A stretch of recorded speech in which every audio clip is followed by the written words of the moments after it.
No more deals on Dreamers. President Trump spending part of his Easter Sunday fuming over Democratic roadblocks to his immigration agenda. He's now urging Republicans to use the nuclear option to pass new border legislation. He says DACA is dead because the Democrats didn't care or act. Mexico has got to help us at the border. And a lot of people are coming in because they want to take advantage of DACA. And we're going to have to really see. They had a great chance. The Democrats blew it. They had a great chance, but we'll have to take a look. His press secretary, Sarah Sanders, followed up on Fox News earlier today. The president made multiple offers on DACA. He wanted to see something get done, and Democrats refused to actually put something on the table or work with the president to get anything done. They wanted to use DACA recipients as political pawns. Look, the president wanted to make a deal. He made two incredibly generous offers that went far and above even what the previous administrations had done on DACA, and Democrats still refused to make a deal. And I think it's because we're getting close to an election. They don't want to see the president continue to win like he has for the last year and a half. Jesse, I'll go to you first. There's a debate of who killed DACA, right? So the Democrats are saying, well, he killed DACA, they killed DACA. I think the truth is it wasn't going to go anywhere before this midterm election. Anyway, everyone's going to try to utilize this for their advantage in the midterms. Exactly. President offered a very generous proposal, and Crying Chuck denied it several times. That's fine. The reason we're in this situation is because President Obama put forth DACA, and he knew it was unconstitutional because for the 2 years beforehand, he'd said, I wasn't allowed to do it as president. Then he changed, and he did it. It was challenged in the courts. It was about to get rejected. So the president comes along and says, let's have Congress deal with immigration law because that's the right place to deal with immigration law. So he comes out and he puts forth an arrangement, which I thought was overly generous. It was $1.8 million amnesty in exchange for wall funding. That was rejected. So the president tried to make it a broader solution and say, okay, let's put things that the American people want on the table. Merit-based immigration system and doing away with the visa lottery and with chain migration. 75% of the country believes that. That was rejected as well. So we're now in a situation where the Democrats are going to campaign in the midterms as the Republicans hate Hispanics, and the Republicans will campaign in the midterms as the Democrats want illegal immigration and open borders, and we're just going to see which narrative wins. Here's that DNC Deputy Chair Keith Ellison to that point on what he thinks of it. Back when Trump ended the DACA program back in September, I knew he wasn't going to do anything about it. He never had a plan for trying to fix DACA, and he turned down several bipartisan deals. It was always a game. It was always a trick. He was never arguing in good faith. Juan, the president did put a pretty generous plan on the table for not going beyond the DACA kids to say that there would be up to 8 million that he would be willing to do basically an amnesty for. And it couldn't get done. Is it fair to say that for the Democrats that this as an election issue is better for them than solving the problem? No, I think in fact, the Democrats would like to crow Dana that they have solved the problem and saved the Dreamers. And what you see is, in fact, the proposal that the president put forward didn't even have the support of enough Republican votes in the Senate to get passed. So Republicans didn't back what the president had proposed. No, he didn't. He needs 60. Oh, he had 36. 60. He needs 60. It's he tough. had 36 Republicans, so he didn't even have the 52 Republicans behind him.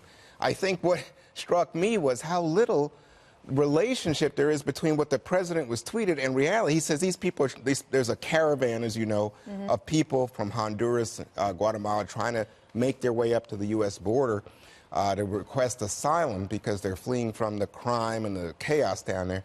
And the president says these people are trying to take advantage of the Dreamers. Well, they can't apply for a Dreamer status. There's no relationship. But he makes it as if it's one.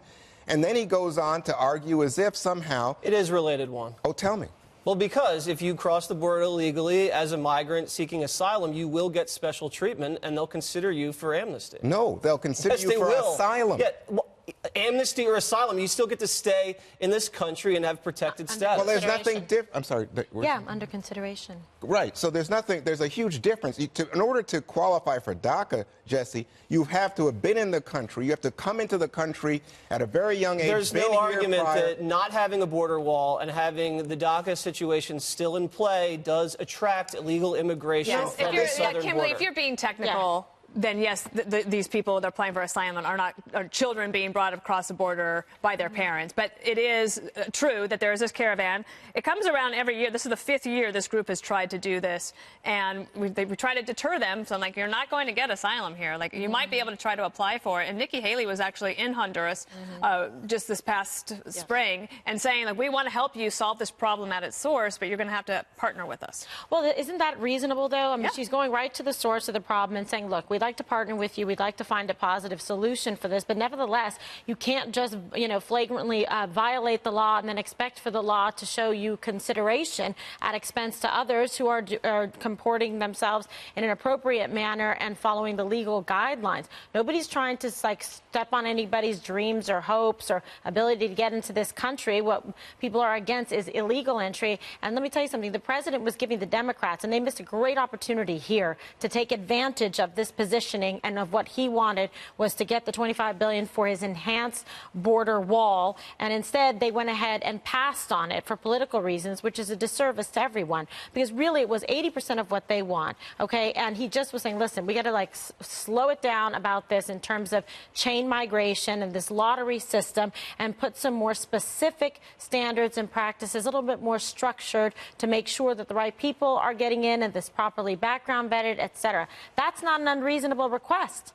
What's unreasonable is the obstructionists on both sides, to be quite frank, because people acted like political party pigs, and they wanted everything they wanted on their plate without an ability or reason to compromise. And now this is what we have. So, the president didn't kill DACA. I mean, I think that the Democrats killed it, and people who were too entrenched in their own political belief and weren't willing to compromise. Wait a second. Who get killed Reagan here, DACA? Wait a minute. The president who did not ended kill it. DACA?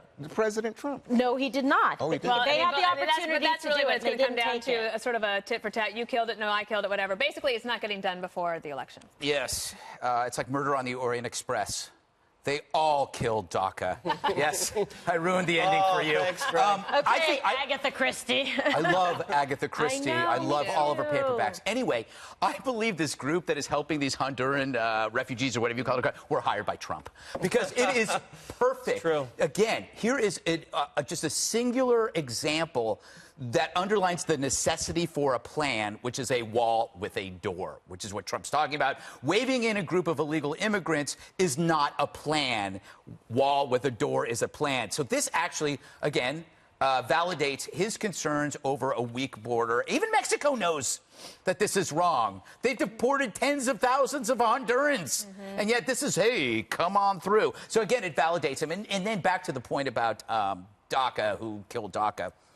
I think the Democrats sacrificed the people they've used as pawns for so long just to score against Donald Trump. This Trump deal would have solved everything, but they didn't want the solution unless it involves a humiliation of Trump. Because Trump was giving, what was it, 1.6 million? No, he was willing to go, but he was willing to go up to 8 million. And it's not the first time that the Democrats did this. I think if you go back to 2007, when that deal was on the table, they blocked it then too. And I don't know, in business, if the deal gives you what you want, it doesn't matter if you don't get along, right? You can get a deal with people you don't like. But in politics, there are no such rules for this. You can kill a deal and get rewarded for it because it rewards your side. There's no political consequences to this. And to your point about the responsibility of both parties scuttling this deal, if you look at the Republicans, a lot of those people in the pocket of big business, they want certain amount of open borders because they want the cheap labor for the companies to come in. And the Democrats obviously want open borders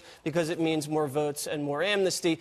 Meanwhile, the middle-class American workers are getting hosed, and the body politic suffers from this, and our national security suffers because you have no idea who's coming in the country. Like Greg said, in Honduras, that border with Mexico, they have a fence on that border, too, about 500 miles, and we're spending hundreds of millions of dollars sending it to Honduras and Mexico to make sure they secure that border and make sure that they root out the corruption and try to help their economy, because right now it's such a disaster. It's spilling over, and no matter what we spend, we're still getting, I think in 2016, we stopped 200,000 Central American illegal immigrants crossing through Mexico into the United States. That is a lot of people. It's one of the reasons I looked at the Honduras trip that Nikki Haley took, the UN ambassador. There was basically several areas. One was combating drugs and gangs, which is one of the things these people are fleeing from. Economic ties are super important. Venezuela, again, another huge problem, and a lot of people in South America concerned about that.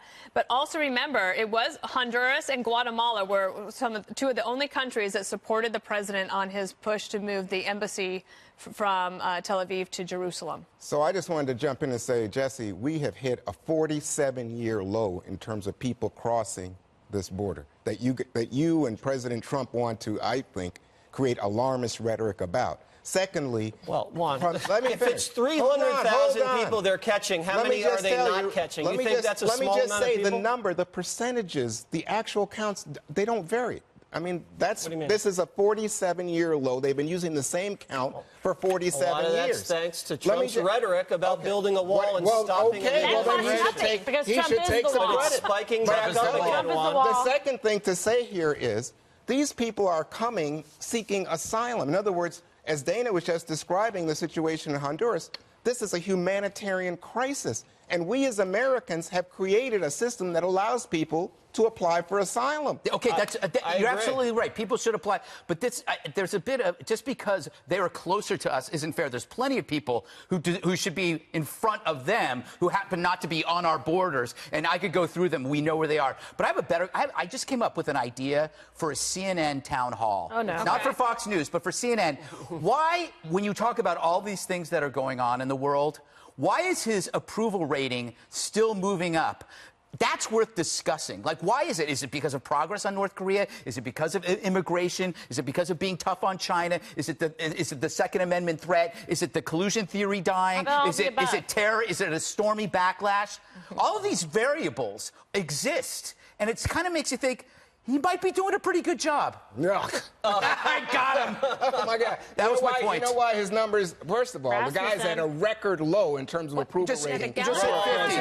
Rasmussen had him at 50. You like polls? You like polls? I gave you 150%. Same as Obama was in the same poll at the same time as his presidency. Not only is he, I knew your head would explode. Not only is he at a record low, but I think that a lot of this, Greg, has to do with people saying, well, he's the president. We're patriots. We're going to support the... But you know what? That's a terrible reason. Yes, I agree. To support your president because you're patriotic. No, but all of a sudden that happened. They woke up. They're like, patriotism. No, they didn't wake up. The guy's numbers still are terrible. He's at 50. It's getting better. The Gallup poll today had him at 39. Just Thank you. like Oh, give Juan a little cover. The truth comes out. That's very little cover. Maybe Very you little should cover. get No. 45%. The point I'm trying to make is that every one of these issues that people are throwing out there has a rebound effect. And that's what's happening. And Americans are looking at this, and they're still looking at the assumptions that Trump makes, which is, I'm going to be tough on immigration, law and order. They like that. And then all these other things that are going around, like collusion stormy, they're creating a backlash. He's up at 50%. Oh, please. A collusion storm.